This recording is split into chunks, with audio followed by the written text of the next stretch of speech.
What is up? What is up? What is up? Welcome everyone to the NFL Betting Blitz. I'm your host, Erik, aka ETOP21 Sports, and my man back for week 2, Waffy 2000. Wolfie 2000.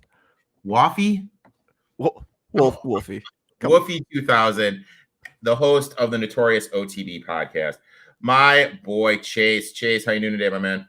Doing good. Just kind of glad I got an extra hour to sleep off the Breeders' Cup hangover, and unfortunate Gino couldn't be here because he got to enjoy the Breeders' Cup, but glad to be joining you again this week. Hey, man. Glad to have you, dude. You did a great job with your touchdown round robin parlay. Gino's in bed, sleeping off, partying at the Breeders' Cup. Have you ever been to a Breeders' Cup? Yeah, I was at the 21 Breeders' Cup that Knicks Go won at Del Mar. That was a fun one. It was a fun one to be at. It was still kind of COVID-y. Like people were, you had to like wear masks in the Uber and inside some places. But yeah, it was really fun. I was definitely experienced being somewhere I didn't feel rich enough to be. Because there's a lot of money at the Breeders' Cup. Yeah, we went. God, when did we go? We went when it was at Churchill a couple years ago, before COVID, maybe 5 years ago. Yeah. From what I remember, it was a good time. Yeah, it's fun. everyone's dressed to the nines. Everyone's ready to party. It's pretty fun. Uncle Rico went with the jeans, the pink button down, white t-shirt underneath, 4 buttons unbuttoned, the T-chain showing. Yeah. And Air Force coat. I was for one day I was blue sports coat, baby blue shirt, red pants, and then some shoes that I think you could describe as honey cognac would be the hue. Honey cognac, I think. I was wearing sandals. Sandals, beautiful. I was beautiful. If Uncle Rico can't bet with his big toe showing, then Uncle Rico don't bet. I'm just that guy, dude. Like, dude, anything over 60 is fucking sandal weather for me, dude. Like, I gotta let the puppies breathe, dude. Gotta let those puppies breathe. We're not here to talk about fashion and horse racing. We're here to talk some NFL. Crazy slate right now. Obviously, there's the game going on over in Germany. Last time I saw it was 14-0 Chiefs. 21 now. 21-0 for me. Sitting on the Chiefs -2.5, excuse me. Feeling pretty good. Fun fact: do you know the last time the Dolphins beat a winning team? I'm gonna guess it was sometime last season. Week 3 last year when they beat the Bills. Long time. Fortunate. So let's go dive into the game. First game on the board, we have the Arizona Cardinals going to Cleveland. What say you, my friend? This is a spot where I actually want to play the dog here in the points. I'm taking the Cardinals plus 12.5. I think you're going to get a little pop in offense from Clayton Tune getting the start here. They just trade Josh Dobbs away to Minnesota. You have to think that if Clayton Tune wasn't capable to float them for at least a couple games until Kyler Murray gets back, they maybe don't pull the trigger on that trade. So I like Clayton Tune in that spot. I also, as an angle, really like rookie quarterbacks making their first start mid-season, because it's not like there's a lot of tape out there. He was electric in college. No one's really seen it much of him outside of college in the preseason. So I'm going to play that angle and say that the Browns can't win with margin, and the Cards covered the 12.5. And Chase won the bet to see who could say margin first. Congratulations, my friend. Thank you. Always good. Always good. So this is my thing with the Cardinals, okay? Why the hell last week didn't you play Kyler Murray and then throw him out there and try to trade him? Right. You know what I mean? That's the thing that just doesn't make sense. I think this team is a dumpster fire. And the Browns, it's kind of a good situational spot, I feel, to fade the Browns. You have way bigger cojones than I do because I can't do it with Clayton Tune. So prop to you going against that defense. But it's a double-digit number in the NFL, so obviously you're going to look to the dog. And you hit the nail on the head. It's tough to trust Watson to cover this big of number with him not playing, him not looking well. defense is stout, but if they're not able to score, they're not able to cover the number. End of the day, for me, it is a pass, but I will say this. Uncle Rico's still alive in that circuit contest. There you go. And Uncle Rico's going to Cleveland. That's what I'm doing with my circa. Makes sense. So, yeah, nothing really here for me. Next game, we are going to the Bears, to your Saints, dude. Very surprising year from your Saints. They're looking pretty good. Going to the Bears. Bears are going with the rookie Badgett. Any opinion on this game, buddy? I mean, it took a little bit for New Orleans to hit their offensive stride. I think it was the game that went into overtime with Jacksonville where they really started to pick up the scoring. It continued into next week. Then you've got the Bears, who had a pop in offense with Badgett, and then he falls off the next time because you have a rookie quarterback in his second start. You have tape out on him. Now you have him in his third start. I think that the way to play this game is going to be under in the total. And I'm going under 41.5 because I don't think that one of these teams will hold up their end of the bargain, basically, when it comes to the scoring. Either the Saints are going to have a little bit of a point regression after the two stronger offensive performances, or the Bears are just going to be completely stymied. The two things that I do trust in this game are the New Orleans defense and the Bears defense. So I don't want to mess with the side with that large of a number. But I do want to mess with this total and the under 41.5. I like it. Saints defense is absolutely elite. Very good. Bears defense. I mean, they got Sweat. It's gonna be interesting to see what Sweat looks like. Where's the third amigo? I'm assuming he's in bed still. I'm assuming Jim's still in bed. Yeah. My only bet in this game is I went Kamara over 32.5 receiving yards. Bears have given up 497 yards to opposing running backs, which is 62.15 yards per game. Last week, Eckler, 94 yards. He went over his total on his first reception. Week before, Josh Jacobs only had 6 yards, but Zahir White had 28. He went over his prop. Against the Vikings 3 weeks ago, Madison, 28 yards. He went over his prop. Week before that, Commanders, Gibson, and Brian Robinson went over their props. Are we starting to notice a little trend here? Right. So they just really struggle, especially in defending the passing game. Derek Carr, I don't think that AC joint is still quite right. So his depth of target has been down the last couple of games. So it's a little bit more of a dump off to Kamara. Kamara has missed like 4 or 5 games this year, and he leads running back in targets and leads running back in receptions. It's just absolutely insane. 8.8 targets a game, 7.8 receptions, 45.5 yards. Look, give it to me. Player prop, Kamara over 32.5 yards receiving. Next, we are going up to Green Bay, the frozen tundra. And we have the Los Angeles Rams against the Fighting Jordan Loves. What say you, my friend? I'm pretty certain the wrong team is favored here. I'm going to go with the Rams on the money line plus 160. I have no faith in Jordan Love, but I do have faith in Puka Nacua and Cooper Kupp, and that they will shred the secondary. So I'm a pretty no muss, no fuss Rams money line here. I like it. Nothing for me. This is a pure stay away game for me. I hate the Lakers 99 Henderson props. I don't mind it. Green Bay does kind of struggle a little bit against the run. I'm sure that prop is probably in like a 40 or 50 range. I would definitely look to do that. I kind of like that. No real feel for this game for me. Stafford's not 100%. Can someone tell me what the fuck is going, excuse my language, with Aaron Jones? No idea. He has been nowhere to been found. He's wearing the red no contact jersey at practice. What is going on here? Literally, I have no idea. Also, there's the tendency of Matt LaFleur to take what works and then just decide not to do that for the rest of the season. He's so bad about his play calling and just forgetting that one part of his offense exists Forgets that his running game exists, forgets that the passing game exists for a little while, runs a whole bunch of motion, a lot of window dressing, eye candy sort of things, and then just doesn't do it again for a few games. I don't understand him. I don't get Matt LaFleur, and I think he's kind of a fraud of a coach, to be honest.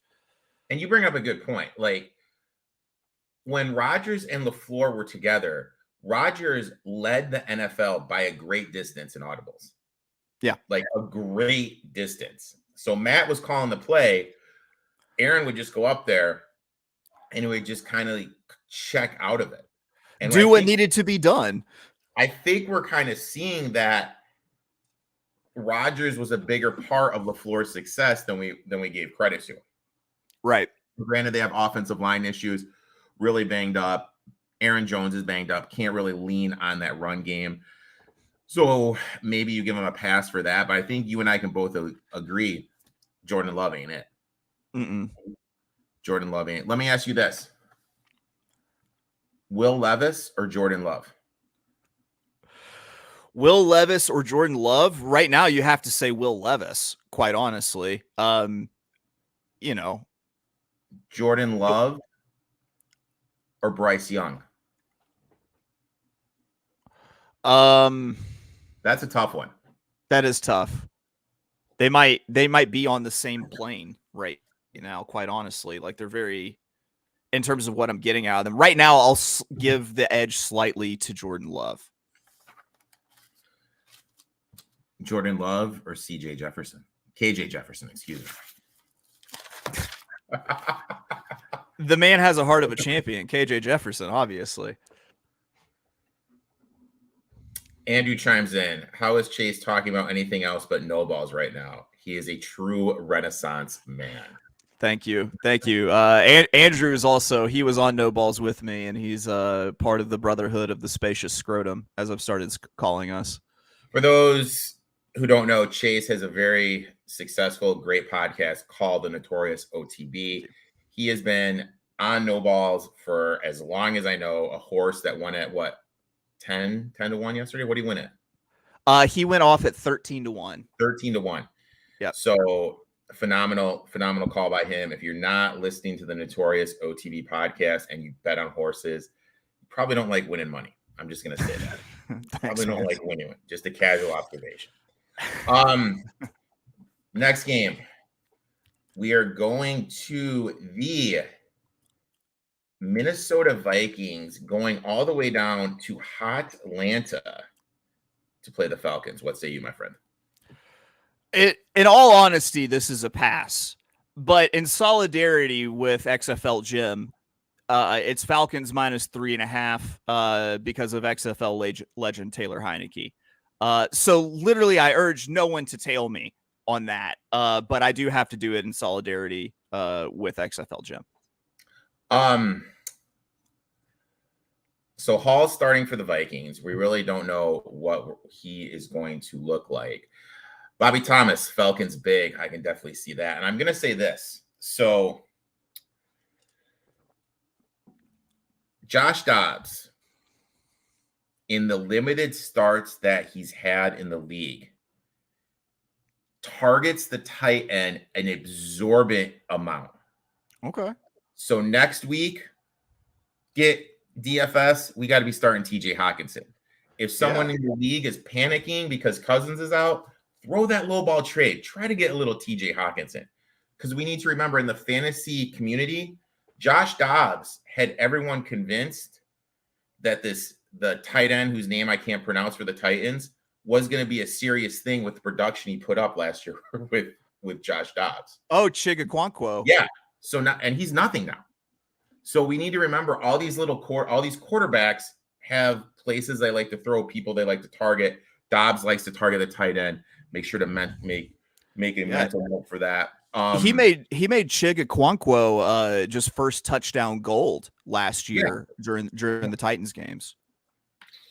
Targets a tight end, so really look for CJ. In terms of this game, Heineke starting for the Falcons. I am a little salty because I needed in my round robin 15 more goddamn yards, and he did not target him at all. Vikings are going to obviously lead on this run game. because Hall's there. Offensive line, I have the offensive line insanely high in my rankings, but I think the Falcons will be able to get to it, limit it, force Hall to make some passes. I would lean toward the Falcons here. I am going to say this, though. In terms of Kyle Pitts, something as interesting is happening in Atlanta, and nobody is talking about it, especially in the fantasy community. Pitts no longer lines up like a tight end. No. He lines up like a wide receiver. Drake London is out. I would look for some Kyle Pitts props. That's a little teaser to my round robin. They'll be coming out later in There we go. the show. Now we are going up to Baltimore. The Ravens hosting the Seahawks. What say you, my friend? I'm playing a version of this in the round robin, but I'm being a little bit more conservative there and treating it like an anchor in my round robin. But I'm going for the gusto in my straight up play in this game. I'm not touching the spread. I'm not touching the total, but I am going to touch Zay Flowers for a first touchdown plus 750 here for Baltimore. Should have a favorable matchup. He targets the middle of the field, and I really feel like there's a reason why Zay Flowers is targeted so much, because he lines up in the slot. So I like that one a lot. Bobby, I'm old school, dude. I go through one goddamn notebook a freaking week, dude. I mean, I got papers, like I got freaking typed out shit. I got 2 notebooks, dude. Don't fucking hate the process, Roberto. Don't hate the process. I took the Seahawks here +6. Seahawks traded for Leonard Williams, and their D-line just got a lot better because of it. This is a type of move that can take a team from just making the playoffs to be able to winning a playoff game. I talk about it every week. Lamar doesn't cover big numbers. As a favorite of 3 or more against the spread, he's 41.5%. When he's a home favorite of 3 or more, that drops all the way down to 38.7%. Flip side, Carroll as a dog, 67%. As a dog getting 3 points or more, a robust 78%. My issue with the Ravens is I just don't trust Lamar to make the throws to the outside of the field.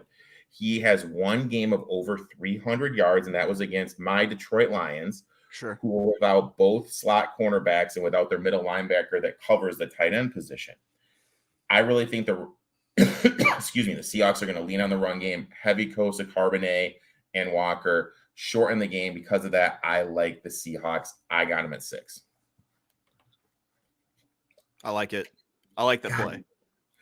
Dude, big guy's struggling after yesterday's game. I'm not gonna big guy's struggling. A lot of salt in the throat right now. God.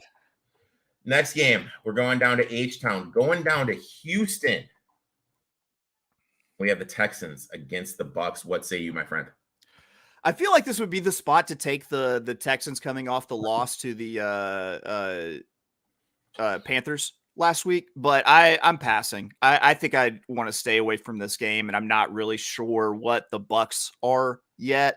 I do know that I like the Texans quite a bit, so that's where I lean, but in the long run, I think it'd probably be better for me if I pass this game. I got a game. I got to play in it, dude. Give me the Fighting Baker Mayfields. I'm taping the Tampa Bay Buccaneers plus the 3. And I feel the book on CJ may be out. Now, hear me out, Chase. First 4 weeks, 2-2, 94 for 151, 62.6% completion percentage, 303 yards per game, 100.85 QB ranking.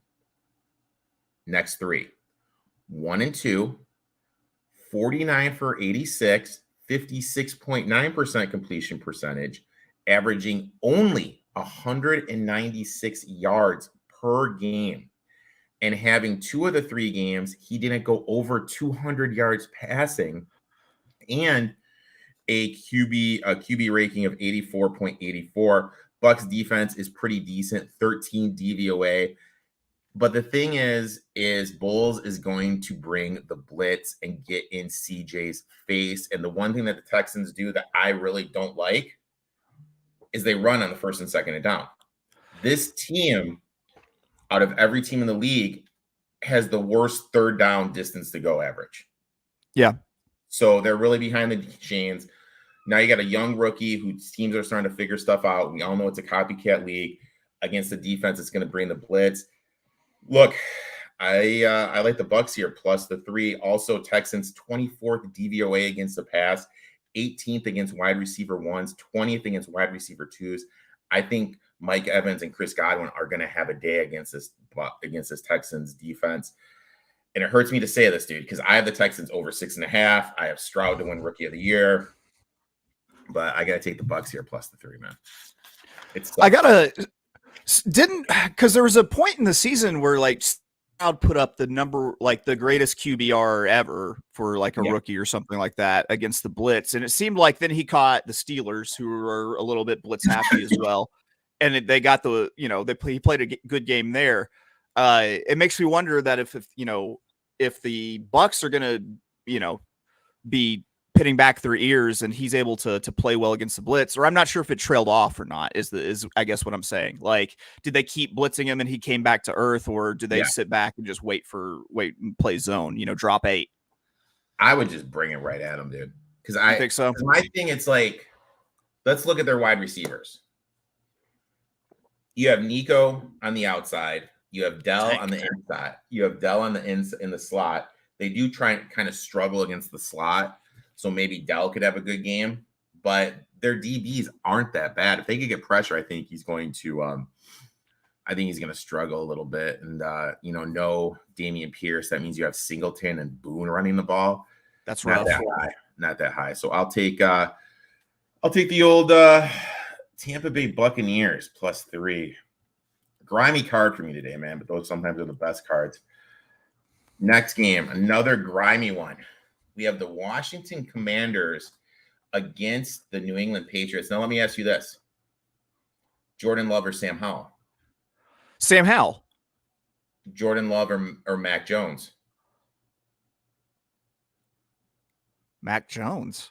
Yeah, it's getting a little tougher now. Yeah, a little tough. Talk to me, big dog. What do you think about this game? Man, I think you might feel the same way about it that I feel. I got to take the Pats here. Listen, they traded away their entire defensive line. Now they don't have either line, basically, in Washington. So I think the Pats actually handle them pretty easily here, win with margin. So I'm taking the Pats minus 3. And, it makes me feel icky, but I'm doing it. I like it. And I love how you beat me with the myth with margin twice. I think the big issue here is no Sweat, no Young. So they're rotating in more different defensive linemen. So we really don't know who may not know their assignments. I think this is going to open stuff up for Stevenson to have a little bit good of the game. Howell tends to stare down his wide receivers. I think Belichick's going to look to take that away. There's one thing that I've noticed about Mac Jones. As a dog, this guy fucking sucks. He is god-awful covering the number as a dog. But this little SOB, when it comes to winning with margin and covering, he is good. As a favorite, he is 60%. When it's 3 or higher, 67%. So he's covering. It's just when he's a dog, he can't get it done. I think Pats are going to. It's funny. I go be able to win with margin. That's my next no. And I know, like, look, I'm a. You ran up the score on me last week with win with margin, so I'm trying to do the same this week. I know a lot of people talk about, what about Ron Rivera as a dog? Well, here's the thing. Take away those numbers when he had Cam Newton and when he was with Carolina, then talk to Uncle Rico about Ron Rivera covering as a dog. Right. Right. Superman ain't coming through those. Superman ain't rolling out there, dude. No. You got Sammy Howell back there. And I just think the big thing is New England's offensive line is getting healthier. You're bringing in different pieces on the offensive line who aren't going to know their assignments. Look, I think so. How can I word this? Let's say you bought a business. Okay. Are you going to keep everyone that works there, or are you going to get rid of everyone and bring in your own staff and get it done the way you want it done? Yeah, you're 100% are going to hire the people that you know and you trust with your business and your livelihood. So even if you're a billionaire and you can afford to buy a team, you're still going to do the exact same thing. Exactly. So with that being said, I think this is a sell job. I think, and also like, let's say, because the East in my eyes, not the East, but the NFC is wide open for a playoff spot. Sure. You're telling me those guys like aren't pissed? Now you lost 2 of your 4 best defensive players. Yeah. That's not going to take a mental aspect. Look, I'm going to take the Pats here. I think Belichick's going to confuse Howell. I'm on a -3 as well. Next game. And how the living, like this late window of games, Right. this 3 slate late window of games is lovely. Yeah. Is lovely. Yeah. Hold your notice, right? First game, we're going to the Frank Wright Bowl. We're going the Indianapolis Colts against the Carolina Panthers. What say you, my friend? Yeah, personally want to play the Panthers for the Frank Reich revenge angle, but there's no way I'm going to do that. There's nothing about this game that makes me want to be an investor here. It's you have a lot of emotion at play with the head coach with Frank Reich. You have a rookie quarterback against a backup quarterback. Yeah, it's just stay away, run away from this one. If if you're me, run away. I mean, look, that's kind of what I thought when I was going to be here, but then I started thinking to myself, who the hell is Gardner Minshew to be laying 3 points on the road and being, and look, Bobby knows me. Who is Gardner Minshew to be laying points, expected to win with margin on the road? Nobody. There's no world where he should be expected to be a road favorite. The big news is Grover Stewart is out for the Colts. Dude, who's Grover Stewart, bro? Grover Stewart is one of the highest. My favorite character on Sesame Street is who he was. He is one of the highest graded run stoppers in the NFL. So you're going to be able to run on this Colts defense. Your boy Taysom Hill at 63 yards. Jerome Ford, before he got hurt, got 74. Kamara, who really hasn't been running the ball that well, but has looked good in the passing game at 53. So you can run in this Colts defense. And in the last 3 weeks, the Colts defense has given up a robust 38 points per game. Yeah. Panthers offense has looked better. Wright is not calling plays anymore. They have this, I'm spacing the guy's name. What he is doing is, you mentioned the motion. He's doing this to help Young dissect what's going on with defensively. Yeah. So that way you can tell man, zone, where the blitz is going to come from. And Young did look better. Panthers D is starting to get healthier. Brian Burns is pissed off he didn't get traded. He is going to be a man possessed. And when you look at Gardner Minshew, he has negative ROI as a favorite, negative ROI as a dog, 42% in his career against the spread. And another thing, Frank Wright tends to cover. His teams tend to get better after the bye. I'm going to take Wright here in the revenge. Give me the Panthers here. I got it at +3. Now, dude, and it just keeps on better because you know what? I have a bet in this game. But before we get that, did you see the story on social media about how Mark Davis fired Josh McDaniels? I actually didn't. I was so engrossed in the Breeders' Cup. Please enlighten me, because I love good firing stories. Because historically, you don't fire on a short week. They played Monday night. You're not going to fire someone on a short week. Right. Tuesday's Halloween. And the story goes, per social media, where we know everything on social media is 100% accurate. Yeah. Josh McDaniels showed up. Oh, dressed as Mark Davis, right? As Mark Davis. Oh my God. Mark Davis goes, hey, you like PF Chang's, I'll order some PF Chang's takeout. We can meet, talk about the team up in my office. So Joshy's like pumped up. He's like, dude, I'm getting some PF Chang's, dude. Gonna be meeting with the boss, Little FaceTime with bowl cut. Yeah. So they have this nice little PF Chang's, maybe a little crab ragoon, little fried rice, a little orange chicken. I don't know what he likes to eat. And then Davis goes, hey, what does your fortune cookie say? So Joshy like rips it up, reads it. Allegedly, it says, you're fired, hotshot. If that's true, Mark Davis is the most savage man available. I don't care what he does with the Raiders organization for the rest of his life. I'm now forever a Mark Davis fan because I hate Josh McDaniels so much. Like, he's a terrible coach, and I'm so glad that he got fired. I think isn't football more fun when the Raiders are a thing?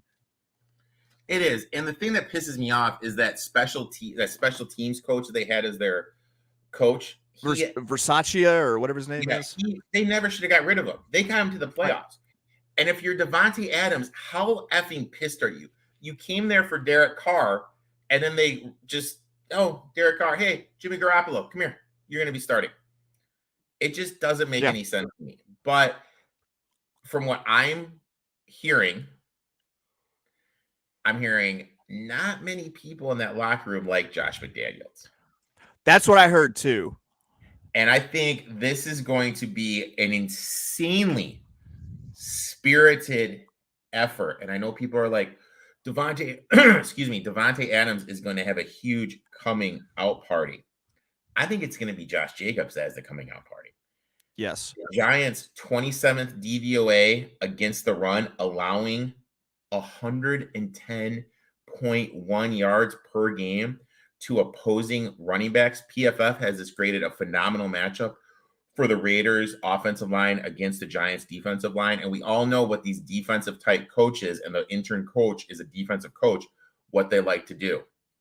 Turn around, run the ball. Turn around, run the ball. Keep that clock running. And I think they're going to lean on Jacobs a lot. I think that this offense is going to be insanely simplified with the Giants. Injuries, them not able to stop the run. Daniel Jones being hurt. What happens if Crosby gets him and he's out and you're running in Danny DeVito again? Right. And, no Gano. Right. I think this is going to be a spirited effort. I hate the fact that I'm betting the Raiders -1.5 with the Giants. But you have to do it. No Waller. Waller's out too. So they're one of their best playmakers. Giants offense just hasn't looked right. I'm on the Raiders -1.5. What say you, my friend? I had one note on this, and it's the words rally around the interim. That is one of my favorite angles in betting football, is rallying around interim coaches in their first game after they get it, especially when you have someone as disliked as Josh McDaniels was in that locker room. Because through ESPN hear the same thing, that like he was just not really a personable kind of guy, wouldn't really talk to you like you were like an adult, and everyone kind of just really hated him. So yeah, I'm with you. I think they're going to be fired up and ready to play. I took the Raiders -1.5. Now, one of the games of the day, we are going to the Dallas Cowboys going to the Philadelphia Eagles. What say you, my friend? I'm staying away from sides again. If you've seen the college, tailgate show, if you've seen me on this show before, you know that I have an alternate personality known as Taker, and he likes to tune fun out of football games. And I think the fun gets tombstoned out of this one. I'm taking under 47 with these two defenses. I don't want to touch a total that high. This could be a 2013 kind of game. I am going to play a prop, though. I think that CeeDee Lamb has a day, and I'm going to do what I did earlier because this CeeDee Lamb will make a appearance in my touchdown round robin. I'm going to play him for the first touchdown straight up. I've got him for an anytime touchdown in the round robin later. Tailgate is the best college football on the show. Thank you, my friend. We appreciate your support. Yeah, I think CD is in line for a good game. Hurts a little bit banged up, has that leg thing going on. I want nothing to do with this game because when I look at Dak, this is the thing that stood out with me. Dak as a dog, when getting 3 points or less, 28% against the spread. Yeah. So he doesn't really perform when he's a smaller dog. And then you have McCarthy. I don't know. This game to me, it's going to be sad to say in my setup, this is going to be the game that's off to the side. And I'm going to have Raiders, Giants on the main screen. Colts, Panthers on the secondary screen. And then the corner screen, I'm going to have Cowboys, Eagles. That's going to be my setup. And it just a wonderful day of football watching on slate for you. Well, I guess Cowboys, Eagles will probably be a pretty good game to watch at least. Sunday night football. We are going to the Bills against the Bengals. Interesting game here. This game opened up. The Bengals were a small favorite. Now it's moved to them laying 2.5. What say you, my friend? It stinks, and I don't want any part of it. I think that this game should be pretty competitive. Now, for me, this is typically would be a system play on the Bills, probably on the money line, small spread, money line dog. Anything within a touchdown, I'm usually going to try to fire at the money line dog. But I don't want to F with it. I don't want to F with Josh Allen and which Josh Allen is going to show up. Is it the one that's going to throw 4 picks, or is it the one that's going to just go out there and shred with Stephon Diggs and, Shakir and all these guys that he's got? I never know which one's going to show up. So unless I feel fairly confident which one is going to show up, I'm not going to take it. But like Sports Facts says, if I were going to be on a side, it would be the Bills straight up. I kind of want to take the Bills straight up too. We've kind of seen it this year. These teams that start as small dogs and close as favorites, there's a 2 to 3 point move. They generally just don't cover. So in my world of worlds, I want the 3 and I'm holding off. Because I really think we're going to be able, I think a 3 is going to pop because I think everyone's going to remember the game that the Bengals had last week against the 49ers. Trey Hendricks is hurt, and he is absolutely huge with what they try to do defensively. Bills brought in Douglas to help with their back four. But the main thing was I'm still pissed off about that Bills game in the playoffs when the Bengals were just picking up people from the freaking streets to play offensive linemen, and Leslie Frazier wasn't blitzing.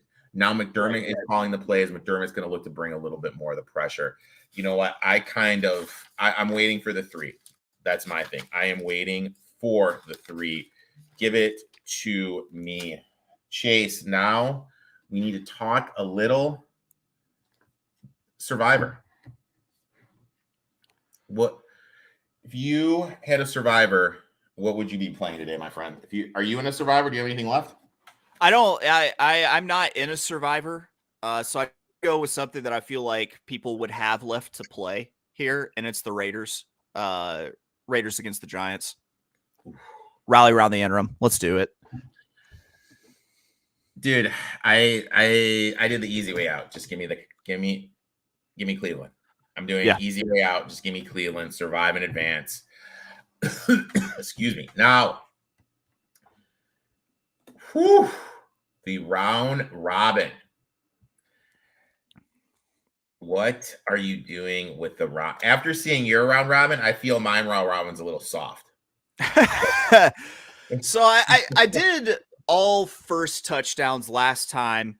I decided to this time sprinkle in some anytimes, 2 anytimes that I feel pretty confident about as anchors in a round robin that I'm playing as 2-teamers, but I'm also going to play one time as a 5-teamer straight up. So for the 2-teamers, I have a potential plus 14,450 payout if I hit everything. If it hits as the 4-team parlay, it's plus 686.89.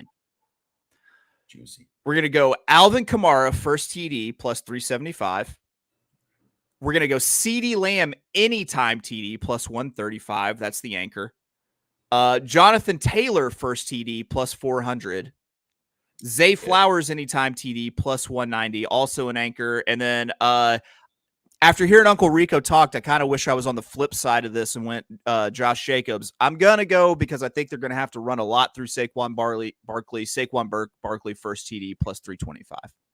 I like it. I like it. This is mine, and mine's a little weak 4-teamer. I'm sorry, people. Mine's a little weak 4-teamer. I did Josh Jacobs to rush for over 90 yards at plus 174. Kyle Pitts to have over 60 yards receiving at plus 174. Your boy CeeDee Lamb over 90 yards receiving plus 134. And then Jerome Ford to rush for over 60 yards at plus 130. That's a 4. And then that's just a little basic 2-teamer parlay. Nothing fancy like Mr. Big Time over here. Nothing fancy. Yeah. We do these round robins every single week on the college football tailgate. Don't mean to toot my own horn. 4 for 6 yesterday. Almost came back with a whale, but can't win them all, buddy. I was 2 for 4 with bordering on going 3 for 4 with K-State, but I got the Hogs and I got by the hook. I got Rutgers plus 19.5. Always good. Chase, I'd like to thank you for taking time out of your Sunday. Coming in, you're probably exhausted after Breeders' Cup and every college football and everything. So I appreciate that. Make sure to give my boy Chase a follow at the Wolf of Oakland on Instagram, Twitter, and I promise people he's working on that TikTok. So make sure you give him a follow. Yeah. He's working on TikTok. He's trying hard to talk me to the TikTok. Also, make sure to download, subscribe to his podcast on Spotify, The Notorious OTB. Let's cash some tickets. Let's make some money. We'll talk soon, my friend. Thanks for having me, man.